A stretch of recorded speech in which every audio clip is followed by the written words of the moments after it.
in 1999, I had an epiphany that infuriated me immensely upon discovering that my own trial lawyer, Timothy Miller, held vital evidence from me for 3.5 months.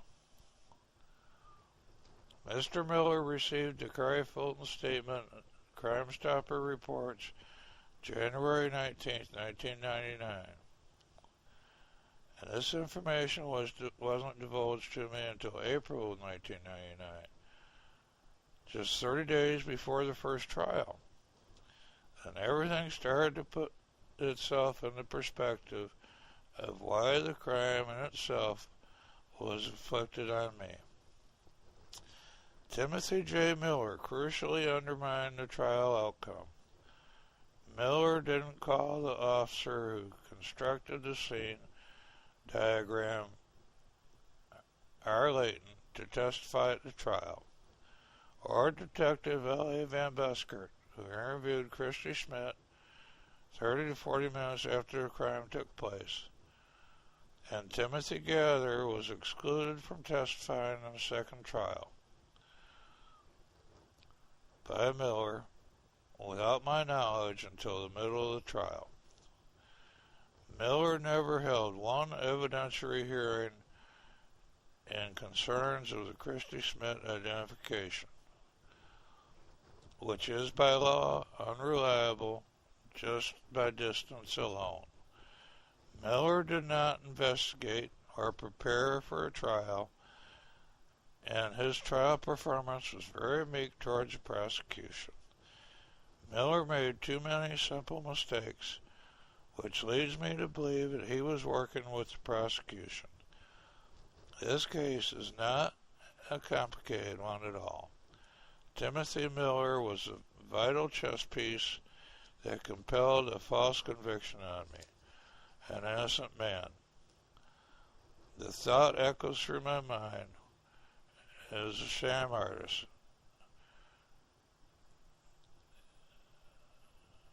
of a lawyer who was paid $15,000 to help railroad me into prison. So I paid it too. Due to the overtly incompetent legal representation, corruption, racism, my socioeconomic status, functional illiteracy in the judicial system, being from Michigan with almost no family support, plus the city of Indianapolis still at an all-time record high homicide rate of 168 in 1998, with not only the Sholin family, but countless other families members lost victims. With local media frenzy evoked profound pressure on the entire Indianapolis Police Department and prosecutor's office to bring a closure to many unsolved homicide cases by producing more arrests and convictions, was all weighed against me in the trial. That was not mine. So, the state of Indiana's only concern was to bring closure to the murder case. If that meant manufacturing evidence to convict an innocent man instead of the true perpetrator of this inhumane act. All the facts that I've conveyed to you today is what compelled an illogical, irrational, unscientific, absurd, fallacious guilty verdict. It tragically sent me to prison for 60 years. It's very sad that the family of two beautiful children has to spend his life battling relentlessly for the liberation that was embezzled from him in the first place. I don't only want justice for me, but also for victim Casey Shion, who has suffered death. It's understandable that Casey's family would harbor animosity towards me, but it's a sin when it's aimed at the wrong person. I still remember one of Shion's family death wishes towards me. This used to anger me, but I recognize that they themselves were deceived by individuals who were sworn to uphold the justice. I still found ways to keep growing and understanding what life has to offer. I've come to believe that all of our struggle, disappointment, pain, betrayal, injustice, admiration, love, joy, and aspiration, befriendment and anger, justice and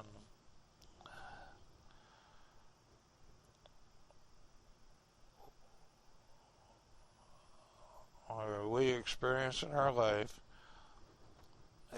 is what makes us who we are. Through it's immensely hard not to be bitter in my current circumstances. I'm not, because the world doesn't owe me nothing, because I'm an innocent person, but I do owe myself education, determination, discipline, perseverance that I have within my heart and soul to transcend this injustice. My direct appeal was denied, and when I filed the PCR appeal with the Indiana Public Pretender's Office, at this point of my legal endeavors, I truly have no trust in the Indiana justice system. I am sure that you can understand why. My writing finger literally is calloused from all the places I've written and throughout the 50 states, declaring my innocence, while asking for assistance, but nothing has happened. I've gotten a lot of responses telling me why they can't help. Several Innocent Project's directors said, how could they, said they only take cases where individuals are actually innocent. What? How could they think that I was playing a diabolical game? Could a guilty person have the strength to convey an unadulterated truth step as I have today? All I need is your helping hand. Truth has been my strength, protection, and guiding star that illuminates the darkest moments of the eclipse of injustice. A fallacy that will diminish the presence of truth. Truth is a perpetual fact of the universe. Truth is the knowledge, wisdom, and understanding of the Egyptian mysteries discovered after the millenniums, buried under the desert sands. In my case,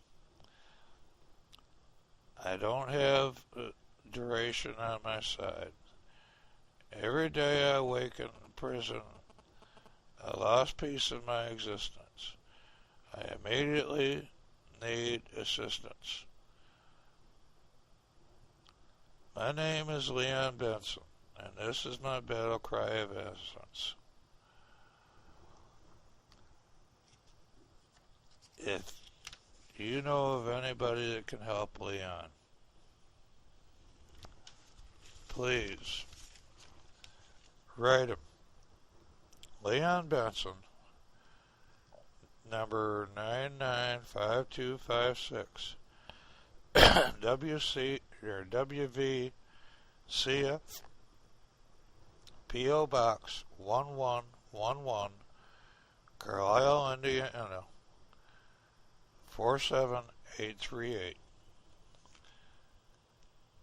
Thank you, and I'll have another video with some of Leon's writings. I hope that this man gets out of prison very soon. It is horrible that he has to spend all this time in prison for a crime he didn't do. But That is our injustice system.